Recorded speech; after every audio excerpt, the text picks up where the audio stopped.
Quick video to replace your battery in your Kia key fob. First step is push this button on the back, the little silver button, and pull this out. Now see this little slot right there? Take a flat tip screwdriver and just turn it just till you hear it crack.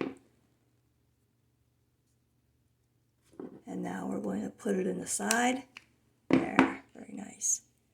Now we're going to try to open this up and keep the little silver plastic decorative pieces in place. But if they pop off, don't worry.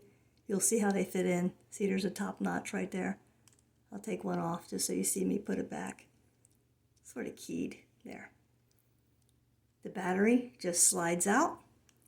And like most key fobs, it's a 2032 battery. So you just buy it at Walmart or anywhere. Put your new one in. Positive up, plus sign up. Just put this back on. Make sure your silver pieces that are strictly decorative are in place.